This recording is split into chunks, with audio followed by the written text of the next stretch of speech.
नमस्कार, मी प्रतिभा चंद्रन आणि तुम्ही बघत आहात नवराष्ट्र.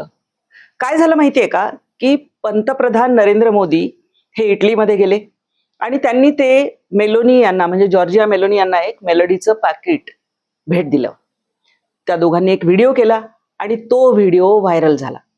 तो व्हिडिओ व्हायरल झाल्यानंतर अर्थातच आपल्या देशातल्या विरोधी पक्षाच्या सगळ्या नेत्यांनी त्यावर काही ना काहीतरी टीका टिप्पणी करायला सुरुवात केली. मग राहुल गांधी झाले, त्यांनी वेगळ्याच प्रकारची टिप्पणी केली आणि त्या मेलोडीबद्दल बोलले. पण आणखी एक महाराष्ट्रातले नेते आहेत, तरुण नेतृत्व, जे सारखं फेब्रुवारीपासून पब्लिक लाईफमध्ये येऊन काही ना काहीतरी बोलतात, ते म्हणजे रोहित पवार. रोहित पवारांनी पण या मेलोडी प्रकारावर सगळी एकंदर टीका टिप्पणी केली. बरं, केली तर केली. त्यांनी एक सांगितलं असं की पंतप्रधानांनी मेलोडीचं ते पाकिट किंवा ती टॉफी, बरं हातात टॉफी घेऊन रोहित पवार बोलले. तो व्हिडिओ आपण बघणारच आहोत, आधी बघून घ्या तुम्ही ते नेमकं काय म्हणाले. Prime Minister Modi brought us a gift, a very, very good toffee. Melody. इतके मोठ्या अडचणी आज देशामध्ये, पण सरकारकडनं त्या बाबतीत कुठेही चर्चा केली जात नाही. चर्चा जर कुठली केली जाते तर मेलोडी खाओ सब जान जाओ अशी आजची परिस्थिती आहे.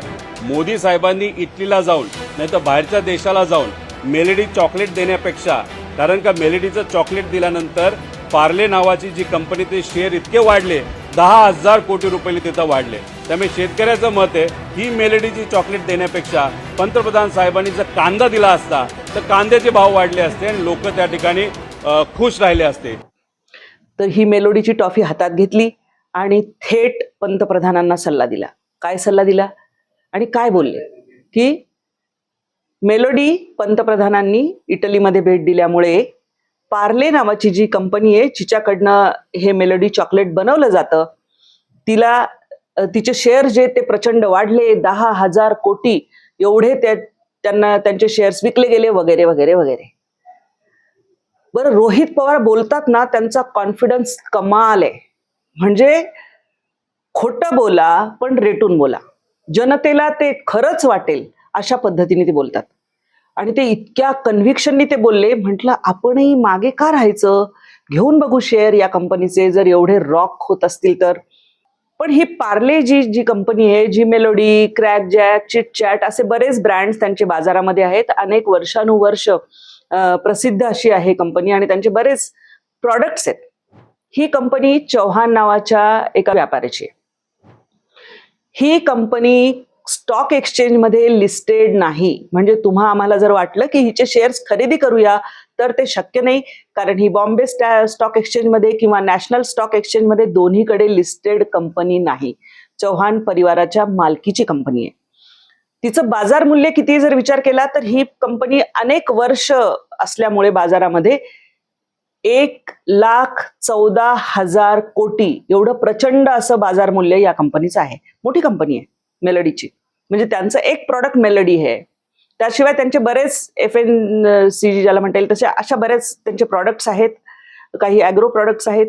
त्या सगळ्यामध्ये ही कंपनी स्वतःचं एक प्रचंड मोठं स्थान असलेली कंपनी आहे आणि तिची चर्चा अर्थातच झाली. रोहित पवारांनी संबंध जोडला. ती जी कंपनी आहे, जी शेअर मार्केटमध्ये लिस्टेड आहे, तिचं पण नाव पार्ले इंडस्ट्रीज असंच आहे.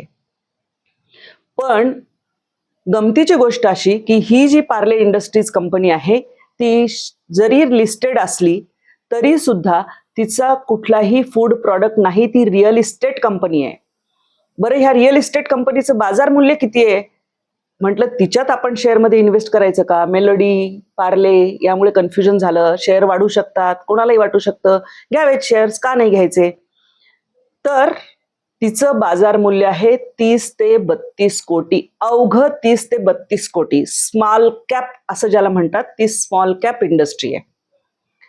आणि तिचं बाजार मूल्य इतकंच असल्यामुळे तिचे शेअर सुद्धा जे आहेत ना, ते काहीतरी 6 रुपये वगैरे वगैरे अशी किंमत असलेले शेअर्स आहेत.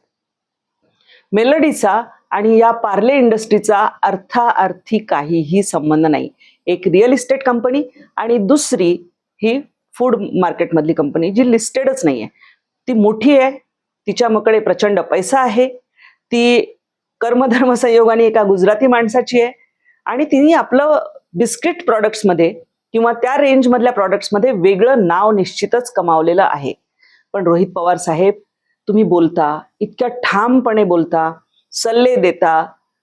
बरं, अजून एक गंमत केली त्यांनी त्या सल्ले देताना. त्यांनी असं सांगितलं की त्याच्याऐवजी जर कांदा दिला असता तर आमच्या शेतकऱ्यांच्या कंपन्या ज्या आहेत त्यांचं बाजार मूल्य वाढलं असतं. मग हे कांदे विकणारी लिस्टेड कंपनी कुठली आहे? तर आहेत ज्याला अनहायड्रेटेड किंवा डिहायड्रेटेड सुका कांदा जो आपल्याला बाजारामध्ये फ्लेक्स वगैरे मिळतात. तर अगदी महाराष्ट्रातलंच बोलायचं झालं तर जैन इरिगेशन ही जी कंपनी आहे त्या सुक्या भाज्यांचा हे करते आणि या लिस्टेड कंपन्या आहेत. बरोबर आहे तुमचं, खरंच कांदा द्यायला पाहिजे होता नाही का? पण आपण एवढे अकलेचे कांदे का तोडायचे म्हणते मी. मेलोडीचा आणि पार्लेचा संबंध जोडताना 10,000 कोटीचे शेअर्स विकले गेले हे सांगताना थोडंसं तुमच्या रिसर्च टीमनी काम केलं असतं तर ही अशी परिस्थिती आली नसती नाही का? म्हणजे पंतप्रधानांचा विरोध तुम्हाला ज्या मुद्द्यांवर करायचा आहे निश्चित करा, टीका करायची आहे अवश्य करा, पण मेलडी हे जे प्रॉडक्ट आहे ते वेगळं प्रॉडक्ट आहे हो साहेब. त्याचा शेअर मार्केटशी काहीही संबंध नाही. मंडळी, तुम्हाला त्या मेलडीवरनं, प्रसिद्ध झालेल्या मेलोडीवरनं जर असं वाटत असेल तर गुंतवणूक करावी, करता येणार नाही. फार तर फार प्रेमाखातर तुम्ही जाऊन ती मेलडी विकत घेऊ शकता आणि त्या कंपनीचं जे बाजार मूल्य म्हणता येणार नाही, म्हणजे त्या कंपनीचं जे मूल्य आहे, नेटवर्थ आहे, 1.14 लाख कोटीच्या वरचं ते वाढवू शकता. बरं, अशा वेळी एखादी घटना किंवा अशी एखादी कृती जेव्हा पंतप्रधानांकडे घडते तेव्हा तो प्रॉडक्ट थोडासा प्रसिद्ध होणं हे अगदी स्वाभाविक आहे. रोहित पवारांनीच बघा ना मेलडी विकत घेतली की नाही. पूर्वी कधी घेतली असेल नसेल मला नाही माहिती, पण या निमित्ताने त्यांच्या हातात मेलडी दिसली म्हणजे त्यांनी ती विकत घेतली. ही कंपनी जी आहे तिची विक्री वाढलीही असेल कदाचित, किती वाढली बघायला पाहिजे. पण पंतप्रधानांनी हे नक्की ऐकायला पाहिजे होतं बरं का, की कांदे वगैरे असं जर काही गिफ्ट दिलं तर कदाचित त्या कांद्याच्या कंपनींचे भाव वाढले असते. तुम्हाला काय वाटतं? ही राजकीय मंडळी जेव्हा अशा पद्धतीने आपली दिशाभूल करतात तेव्हा ती कितपत योग्य आहे? त्यांनी थोडा अभ्यास करायला हवा का? तुमचा जो सल्ला असेल ना तो निश्चित कळवा. आणि मेलडी या विषयावर तुमची जी मतं आहेत किंवा त्या जॉर्जिया मेलोनी यांना जे मेलोडीचं पाकिट पंतप्रधानांनी दिलं त्याबद्दल तुम्हाला जे काय वाटत असेल ना ते मोकळेपणाने व्यक्त व्हा या व्हिडिओच्या कमेंट बॉक्समध्ये. आणि चॅनलला सबस्क्राईब करायला विसरू नका. तूर्तास मी आपली रजा घेते. धन्यवाद.